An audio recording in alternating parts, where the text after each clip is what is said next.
Welcome to the Sober Circle channel.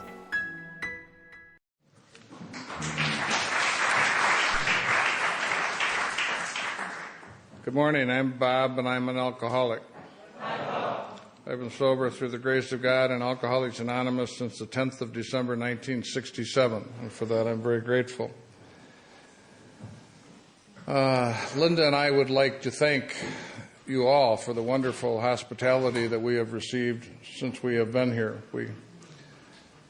We come from Minnesota, which is, if this were the United States, it's in the middle of the United States in the northernmost part, so it touches Canada. We are colder than you are. We left 2 feet of snow and about 0 Fahrenheit to come here, and we find your country surprisingly warmer and beautiful. It is quite spectacular, but what we find most spectacular is the warmth and the hospitality of the people that we have met, and the spirit of the people in the AA and Al-Anon community is most noted. You know, it is. We have traveled many places, and there's an enthusiasm that is delightful. And if you keep that enthusiasm, great things will come of that. Lynda and I are going to share what we do, kind of back and forth. We haven't done too much of this type of sharing together, so we're going to play it a little bit by ear. I'm going to spend the first 15 or 20 minutes talking a little bit about our background so that at least you have some idea about how this old white-haired man came to be standing in front of you. I started drinking when I was 13 years old, when I was in high school. When I started high school, I was 4'11" and weighed 95 pounds. I was very unsure of myself. I thought everybody else got to school an hour early and held a meeting and decided what to do for the day, and I always missed the meeting. And I thought everybody else knew what was going on, and I didn't. And one night, when I was about 15, a friend of mine and I went out and we split a fifth of whiskey, and my life changed. It was an extraordinary change. I never felt like I was part of the group. After I had the whiskey, I felt like I owned the group. It was very different. And I chased alcohol very fast and very hard throughout my high school days. I went to a military school on a college campus, and we drank a lot in high school. Of my 5 closest friends, 4 of us are in AA and 1's in Al-Anon. So we did pretty well. When I finished high school, I had a reputation for having a drinking problem. I got into a lot of trouble. I got arrested. I made the false ID cards. I got sick a number of times. A couple of us almost died of alcohol poisoning. I went away to college to get away from the authorities and my father. And I drank my way out of the University of Notre Dame in the middle of my senior year. I walked out, which didn't please me or my family. And in the Army, I was in ROTC, and I had to get a medical release to get out of the Army. And the medical release I got was for alcoholism. I was diagnosed an alcoholic when I was 19, and that seemed impossible. I got into a fight one night at a party, and my face hurt quite a bit, and I got fired as a waiter. They didn't want me serving food looking like I looked, so they fired me. And I had no place to go. I was out of all options, and I went back to my family and asked if I could come back home. And they said if I would not drink, I could come back home. I said I wouldn't drink. I lied, but I went back home. And when I went back home, I made the largest effort I had ever made to get my act together. I didn't like being who I was. I didn't like being the family problem. I didn't like crying myself to sleep listening to my parents argue about me. They didn't know what to do with me. You know, no one knew what to do with me. They had had me talk to a lot of people to try to help, and no one could help.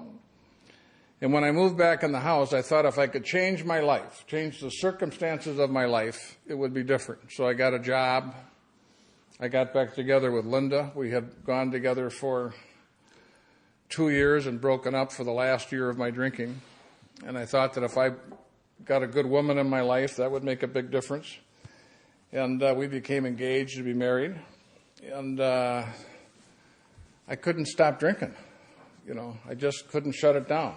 And now I'm working in a company, and I'm the company drunk. You know, I am like Rudolph the Red-Nosed Reindeer. I'm in trouble immediately. Big corporations like to have you come in on Mondays and like to have you stay on Fridays, and I'm a mess. And I quit that job after 6 months, and I took another job selling, which gave me more flexibility. And after I had the job selling for about 2 months, I woke up. One of my friends got married, and weddings were always good for about a week of drinking. And when I woke up in an apartment on Thursday afternoon, not having been to work Monday, Tuesday, and Wednesday, and I didn't know if I had a job or a fiance or a place to live until I was married, and I was done. And I called Alcoholics Anonymous. And 2 men came out and talked to me at a cafe. And those 2 men sat me down and shared their story with me. And in the process of them sharing their story with me, they changed my life. We have many traditions in AA. One of the most wonderful is which is that we share from our heart, from our experience, our strength, and our hope, not from our head. And when you do that, you can help change someone's life. And they touched me. I went to my first meeting of Alcoholics Anonymous that night. That was in August or July of 1967. I drank twice after that. After 1 month of sobriety, I drank on a business trip. And after 3 months of sobriety, I drank on our honeymoon. And the last drink I had was on our honeymoon. And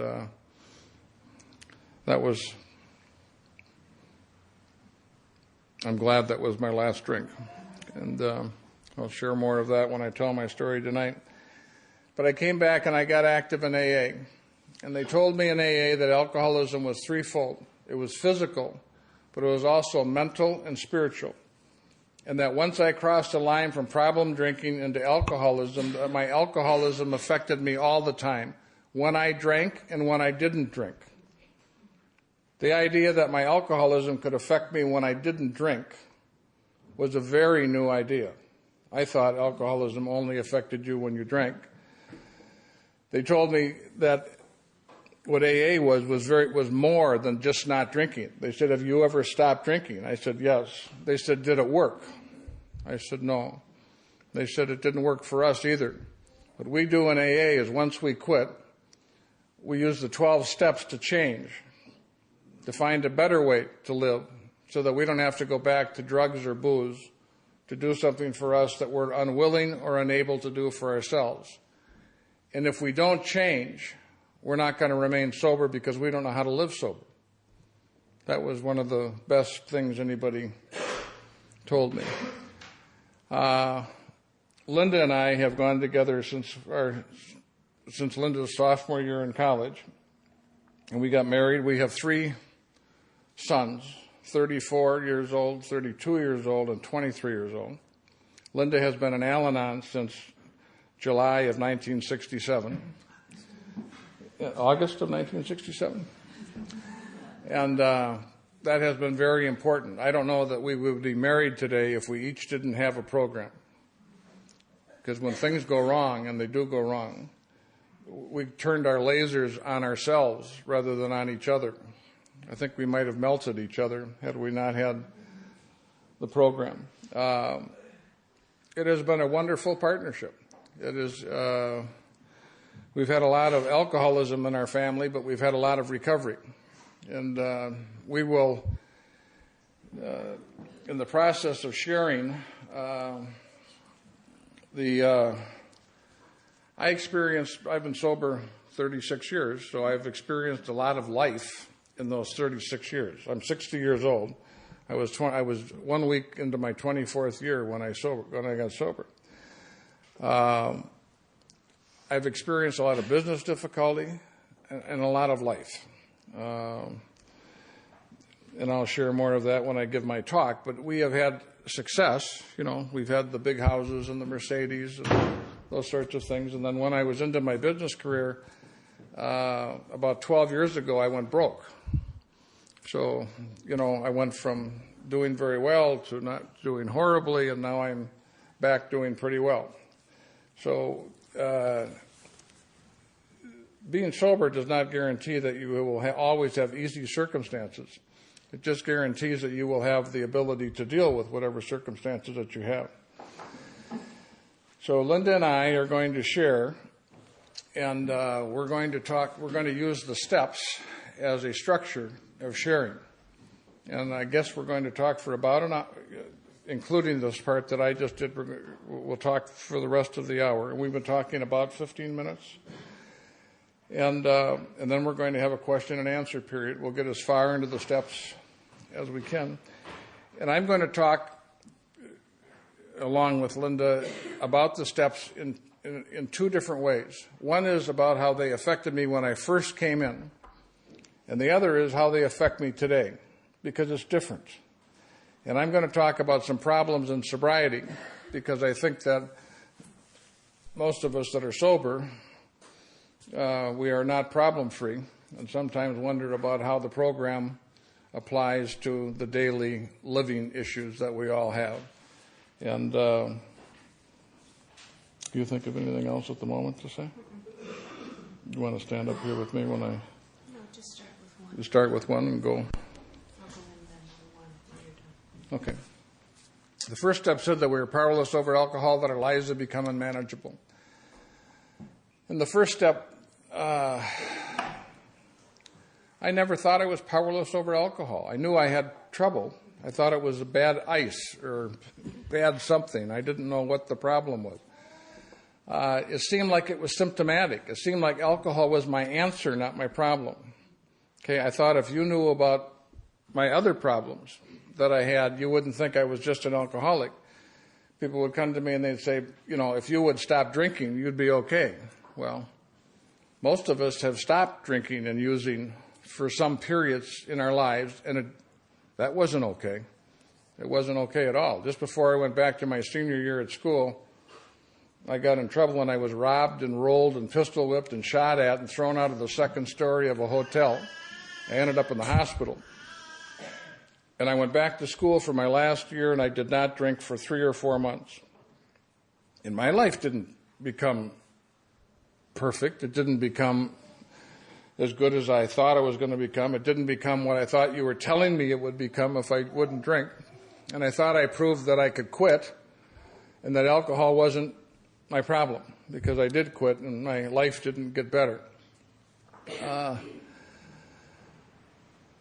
And it just didn't seem, you know, but when I got to AA, you told me that alcoholism was a disease, that alcohol was only the symptom of the disease, that the disease was physical, but also mental and spiritual.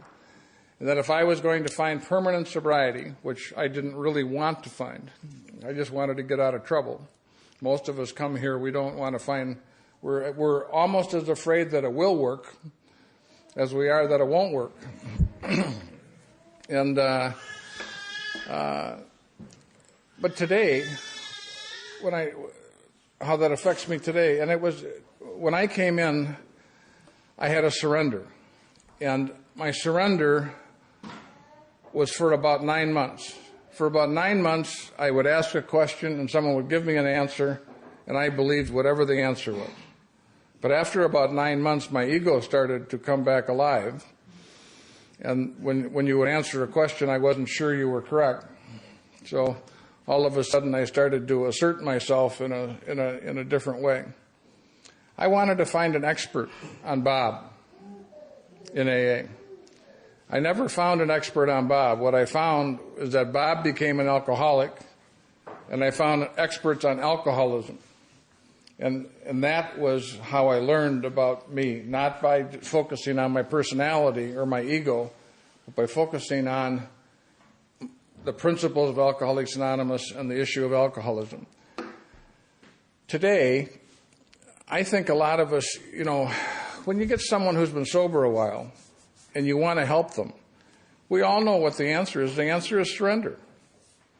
But how do you tell someone how to surrender? How do you describe that?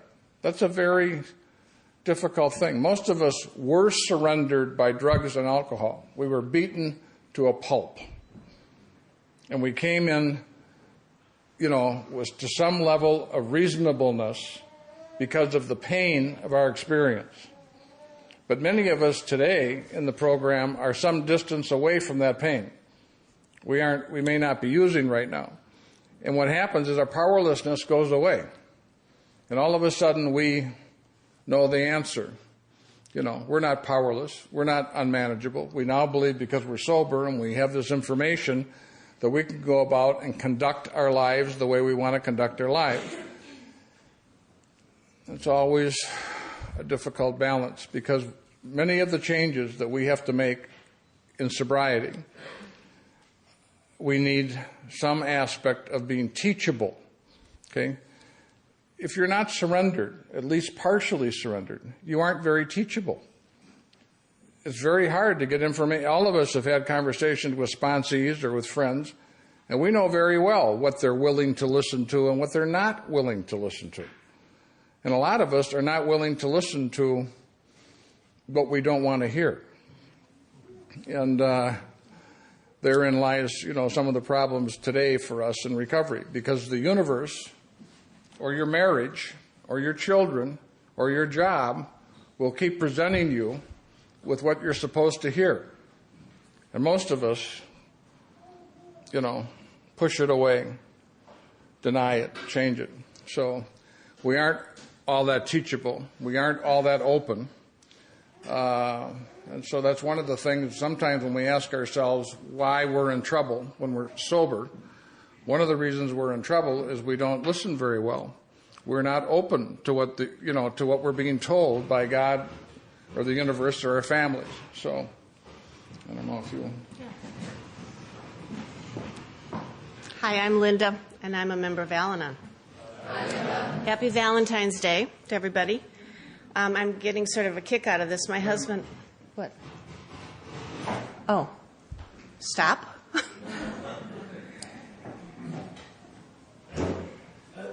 Okay. My husband normally talks a lot faster than that, so I'm sitting over here listening to sort of this different tempo, and it reminds me of a joke you used to tell. I'm not going to tell you the joke, though. It's not appropriate. Thank you, everyone, for this incredible opportunity in your beautiful, beautiful country. We're having a great time.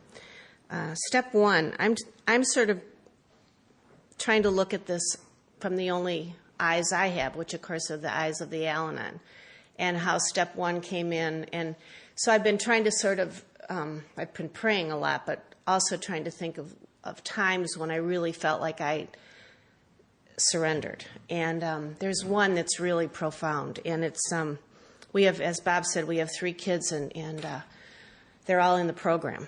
And our middle son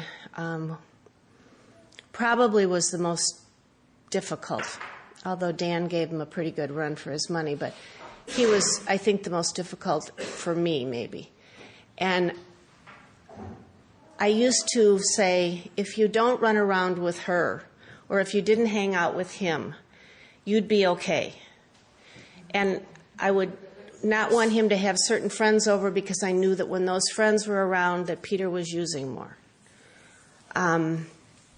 I would refer to his friends as losers. If you didn't hang around with the losers, you wouldn't be the way you are. And the day came, and it was a hard day, when I realized that Peter was a loser. And Peter was hanging around with exactly the people he needed to hang around with to do exactly the things that he wanted to do. And it was one of those days when it was like someone hit me, but it was a real surrender.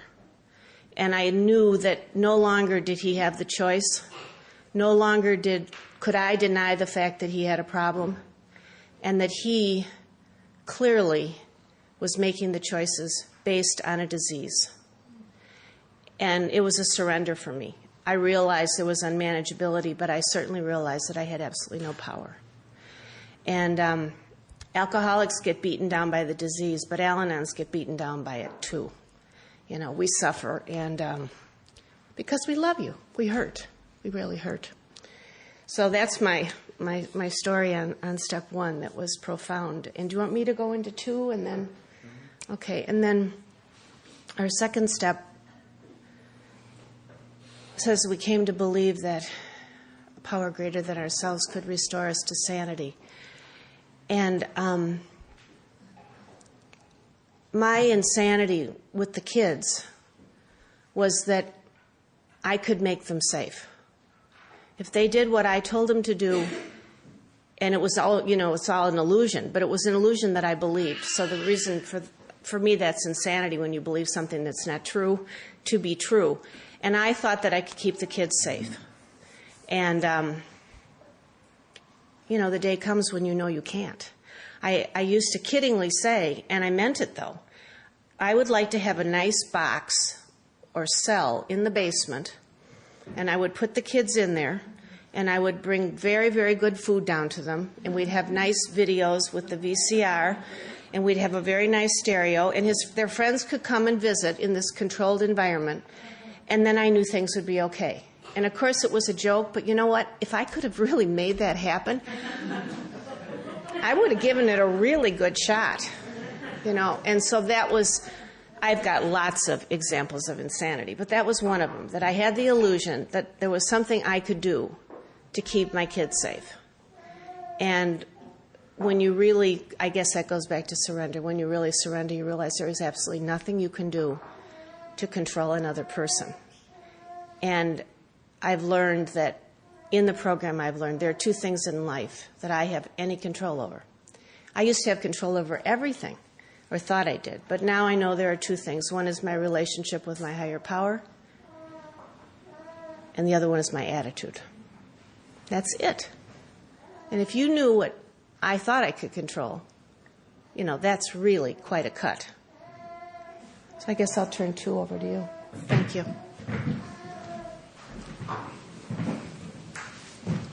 I've turned Lynda into New York as a carrier. None of us were alcoholic when we met Lynda. I wasn't an alcoholic when I met her. Our children were not alcoholics. I think she carries the disease. And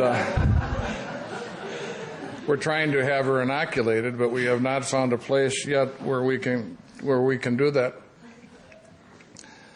I had a lot of problems in my drinking. And they were the problems that you expect drunks to have. I got arrested. I got in fights. I got in money difficulty. I was a gambler, a pretty good gambler, so that helped my money, I thought. And sometimes it didn't, but most of the time it did. I used to make money playing pool. Now I played with Schoolie the other night. That would not be a good way to make money.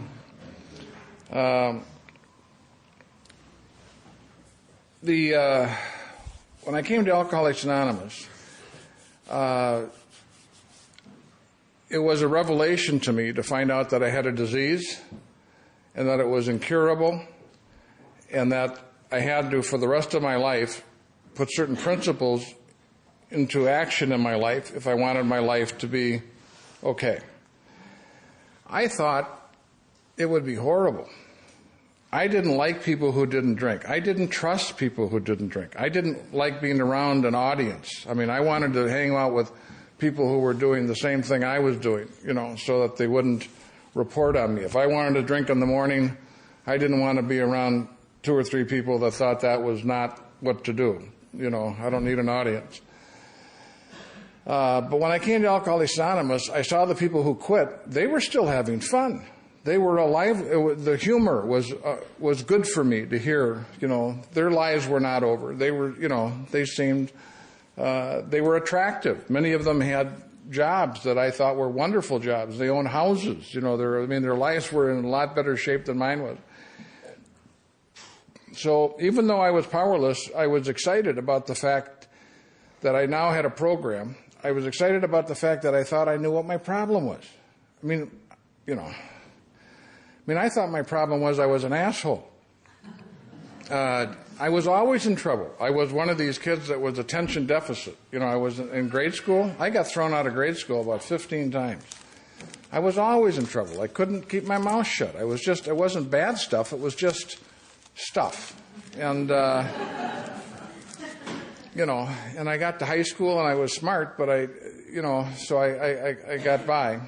And so when I came to AA, I really did come to believe that a power greater than myself could restore me to sanity. That power was AA. I had a difficult relationship with the church. Once I learned about sex and drinking, the church and I did not get along as well as we might have. And so I really didn't want much to do with church. But they made a distinction about spirituality, and I thought I could, maybe deal with that. But I was pretty uncomfortable even with spirituality. When the meetings got talking about too much God, I went to we used to break in two groups, and I'd go to the other group, hoping that they weren't talking too much about God at that moment.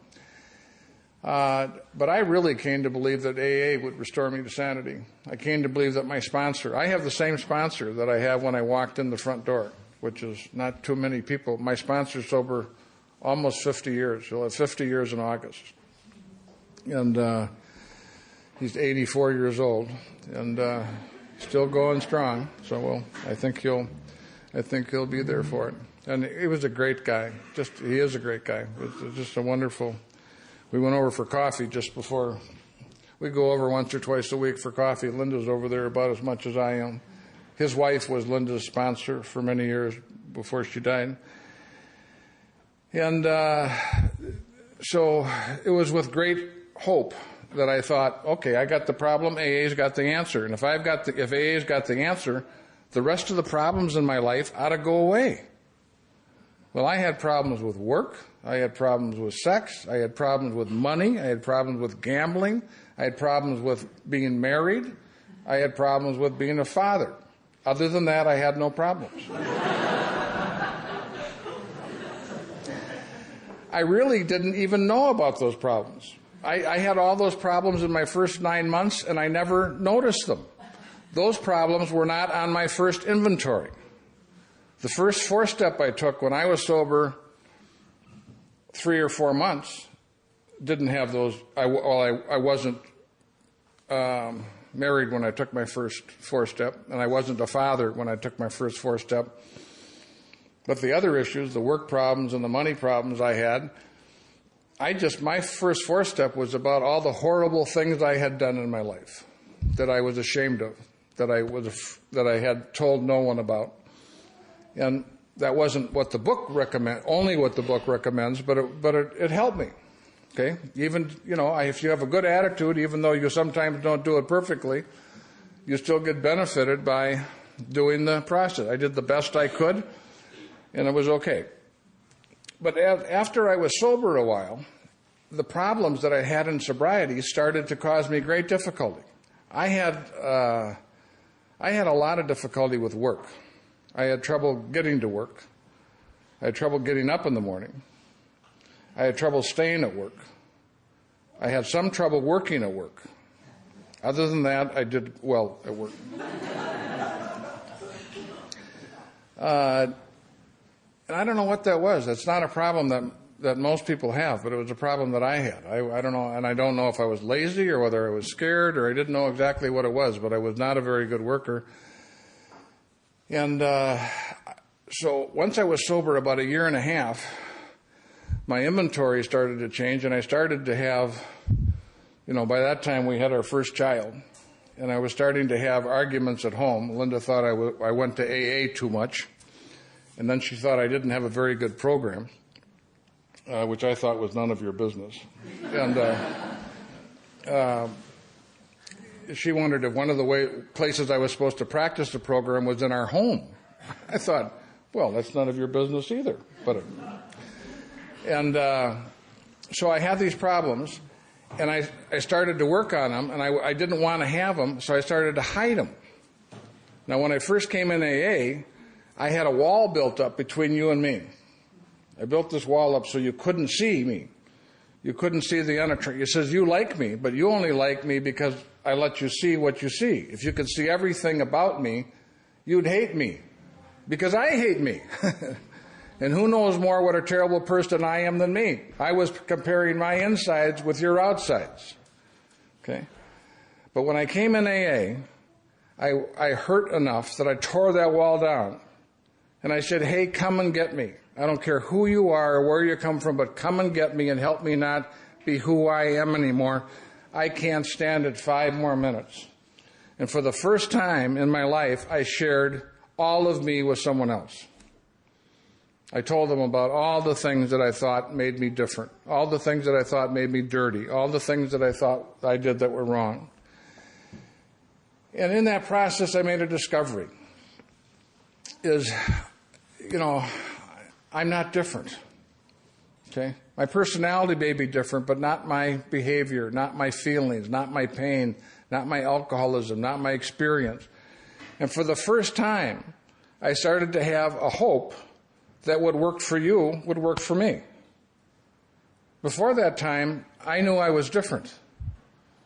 It never occurred to me that what worked for you would work for me. I was different. I was always different. I always looked for the difference. But when I came in and I surrendered and I tore down my wall and I allowed you in my fifth step, I felt the same. I felt similar. I felt enough the same that I thought AA could work for me. Well, when I started to have problems in sobriety, I started to build my wall back up. I said, thank you very much for helping me with my drinking problem, but stay out of my sex life. Thank you very much for helping me with my drinking problem, but stay out of my finances. Stay out of my parenting. Stay out of my marriage. Stay out of my job. And brick by brick, sober in AA, I built my wall back up. And I found myself feeling separate, going to many meetings of Alcoholics Anonymous, reading the book, having sponsees, doing as good a job as I could with the steps at the time. I found myself, this was kind of almost unconscious. It wasn't like I was going to go against AA. I just did it instinctively. I had always hid things that I was afraid of, that I didn't know what to do with.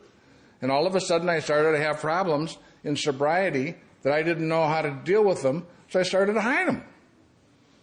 I was telling my sponsor about 65% of what was going on. Now, I know in Iceland you tell your sponsors 100%. And I think that is very good that you do that. But I was only telling myself about 65%. I wasn't strong enough to be able to even tell myself the truth of what was going on. I wasn't able to see the truth of what was going on. And I think that's just the way it is. I think that's the way it is for many of us. You don't get well all at once. You don't get rid of all the problems all at once. You get rid of the big chunks, and when you get rid of the big chunks, you can start to see the dogs. I was getting rid of the elephants. I couldn't see the dogs. But during the time, during the time that I had these problems and they were affecting me and I wasn't making much progress, I stopped believing in the second step. I believed it for you, but not for me. I no longer believed God was going to restore me to sanity because I was 3 years sober and in trouble. I thought AA was going to solve all my problems. But I'm 3 or 4 years sober and I got a lot of problems. So it doesn't look like they're going to go away. It doesn't look like AA is the answer. Maybe I am really screwed up. Maybe I need more. Maybe I'm different. And for quite a while, I felt somewhat isolated, even though I was right in the middle of AA, even though I had a sponsor, even though I was doing some of the right things. And I think to some degree, all of us have had part of that experience. I think that that's just part of, I just think that's part of the experience. But what I didn't know, and I'll talk about later, is that I had, when I was to change these things, when I had a very big change in my life at 6 or 7 years of sobriety, I had to go back and find step 2. And I didn't know that I had lost it, because I always believed it for us. I just stopped believing it for me, which is an interesting. Yeah. Okay, step 3 is made a decision to turn our will and our lives over to the care of God as we understood Him. And You don't turn your will over to me? see what I have to put up with.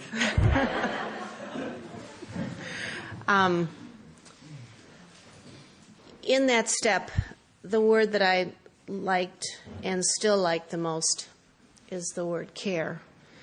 And when I think of how I am when I take care of something, I really try to give my full attention to that, and I try to be very gentle and nurturing and tending to the problem or the issue or the person as much as I can. And if I try to do that, I can imagine that my higher power does that a whole lot better than I do that. And so there's a great comfort in that word for me. And the other thing about it is, I don't believe that if, let's say this morning, I didn't get up and I didn't, say some prayers and turn my life over. I don't believe that because I didn't do that this morning, God says, you're out of my life today. I'm not going to, have nothing to do with you today. You're just going to sort of flounder on your own. I don't believe that happens. I believe I am in the care of God at all times. Whether I make that decision daily, 3 times a day, monthly, yearly, whatever, I believe I am in God's care. The thing that I think step 3 is for me is it's a step of cooperation. There's a plan for me, and my job is to show up for it, be present to it, and cooperate with it. When the plan is something I like, it's very easy for me to do that. I can do that with gusto. I can do that with great enthusiasm, and I look really good. But the days when it isn't to my liking, either I'm not feeling well, the people in my life are having issues, or they're not behaving. Once in a while, it's my turn.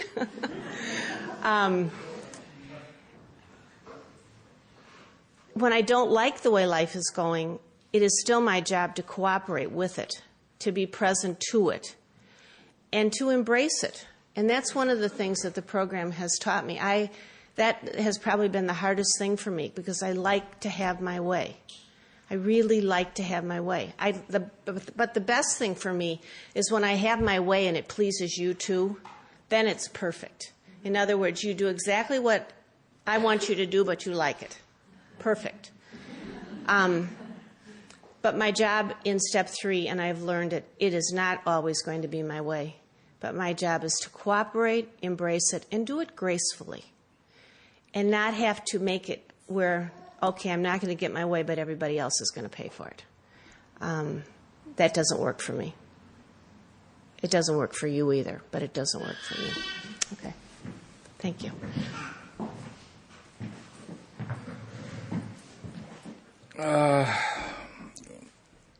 Turn my will and my life over. Made a decision to turn my will and my life over to the care of God as I understood Him. When I came in early in AA, it seemed like my whole attention was on mostly my drinking life.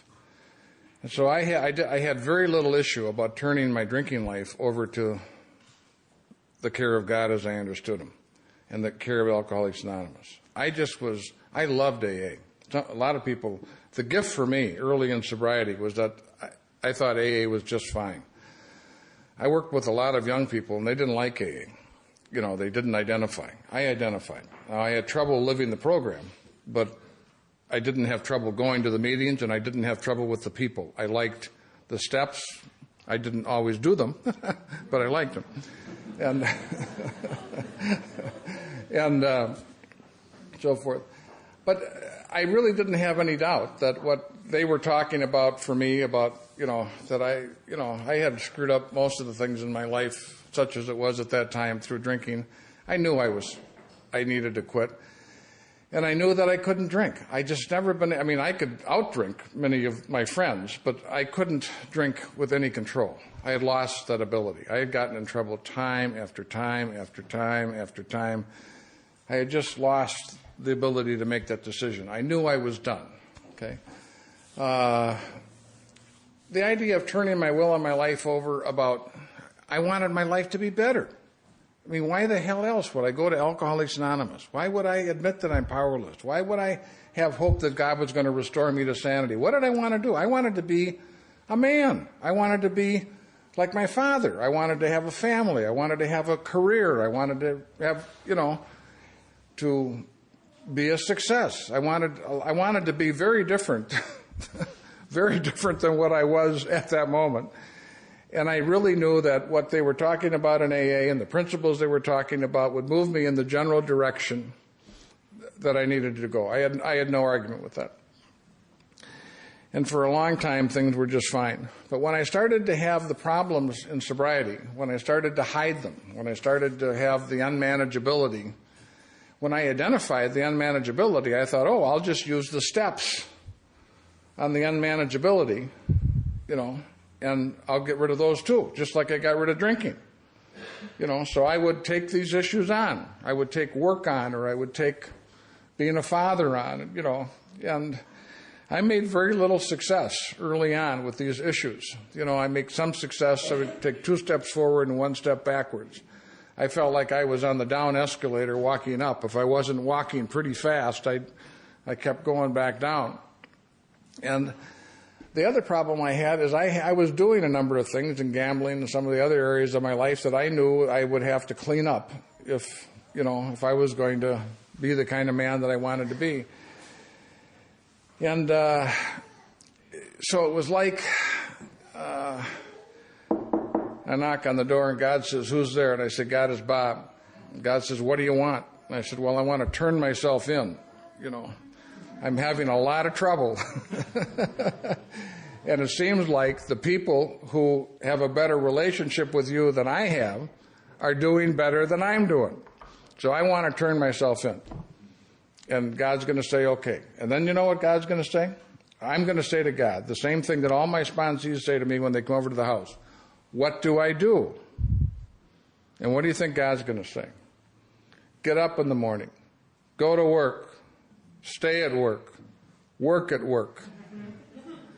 Be kind and loving to your children. Be kind and loving to your wife. Get on a budget. Don't spend more money than you make. Stop gambling. Stop smoking. Hell, if I could do all those things, I wouldn't need God.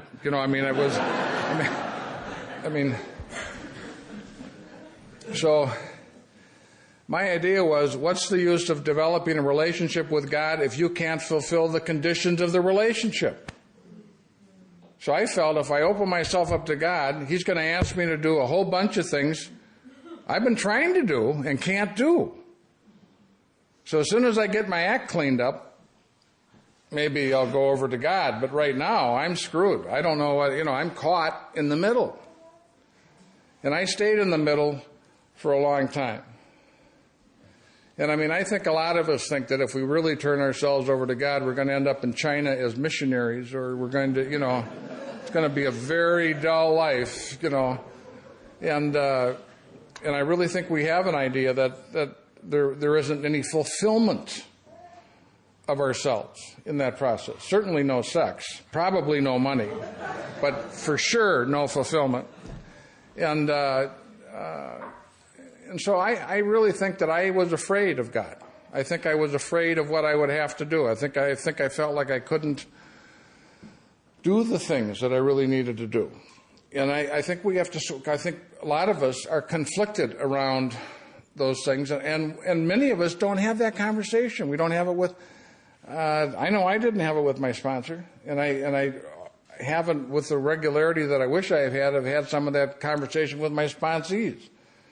And now I'm starting to do that with more depth. Now I'm not as worried about scaring them. We're just having a conversation about what they think about their relationship with their higher power, what they're afraid of or not afraid of. And I think a lot of us are out of touch with our values, especially a lot of the younger people today. They haven't had quite as traditional an upbringing. I feel like we're, certainly in the United States, I feel like we're losing some of our contact with the core values. And a lot of these kids who start using it 12 and 13 and 14 and 15 years old weren't connected with anything, when they came in the program. So I agree with Lynda. When I finally woke up at 7 or 8 years, which I will talk about later, that I realized that my life, I'm an ant on a log going down a river. It looks like I'm steering it, but it's an illusion. My life is right now, has always been, and will always be in the care of God as I understand Him. That's the relationship. It's the nature. That's just the way it is. And I really think that part of what happens to us as we walk through our recovery is we become more aware. We become more conscious. And we strip away some of the things that stop us from seeing, and we start to feel ongoingly that connection. Where when we're early in our recovery or not in recovery, our egos are the only thing we can feel. And when our egos are in charge, we're separate. We're different. We're in our tanks with the slit, with the machine gun, driving through life, shooting people. We do not feel connected. We don't feel part of. We don't feel God-centered. We feel different and antagonistic. And those are the two choices we seem to have. Have a God-centered life and suffer the consequences, or a self-centered life and suffer the consequences. Very different experiences in those things. But it takes a degree of trust that many of us do not have to turn your will and your life over to the care of your higher power and to rely on that. Most of us, if people asked us, we experience a great deal of fear, a great deal of anxiety, a great deal of pain, a great deal of stress. Those are not symptoms of having a strong relationship with a higher power. Those are not symptoms. Those are symptoms of people who feel that they have to make certain things happen in the world, or the world's not going to be okay. And which is how I often feel like I've got to get the deal done. This is for money. I better handle it. I feel like I'm in the real estate development business and real estate investment business. I have, and the management business. I have 300 or 400 employees that we have. This is not you have to meet the overhead and do different things, and, you kind of feel like it's I have to, we have, and all of a sudden you feel like you're in charge of this bloody thing, when that's kind of an illusion too. You'll certainly have responsibilities in that process, but you are not God. And when you feel like the buck doesn't stop with you, when you don't have to explain everything that happens in life, when you can trust, when you can just have a sense that it's going to be okay, when you can allow other people to have their experience and their feelings. I used to, every time Lynda would get upset with me, which was fairly often, when I would go give AA talks, I was gone 20 weekends a year giving AA talks, and she'd always say, I wish you wouldn't go. And what I'd hear was, you are a jerk, you're leaving us again, I don't like it, goodbye. But what she meant was, I wish you weren't going. Okay. And I would think that I would have to change her mind so that she wouldn't feel that way. And that wasn't my job. It's not, to allow someone to have the dignity of being where they are and who they are and how they see some of that. It's not my business. But for a long time, it was my business. How my children thought, how they felt, what they said, controlling all those things. And so there's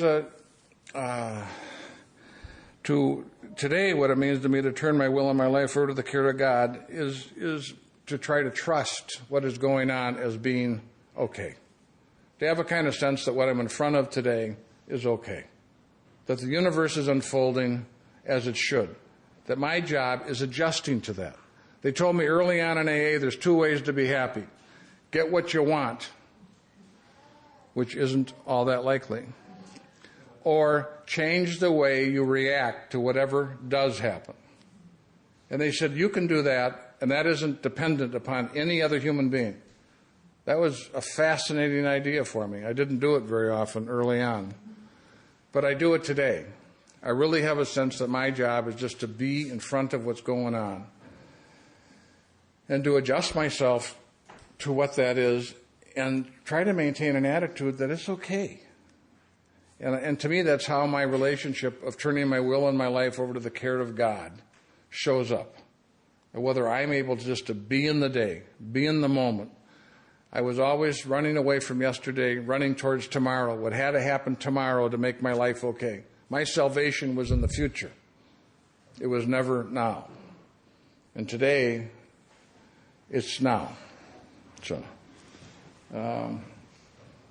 that's about, and then we're going to do questions, and that's about an hour, isn't it? Or not quite, but we'll do that.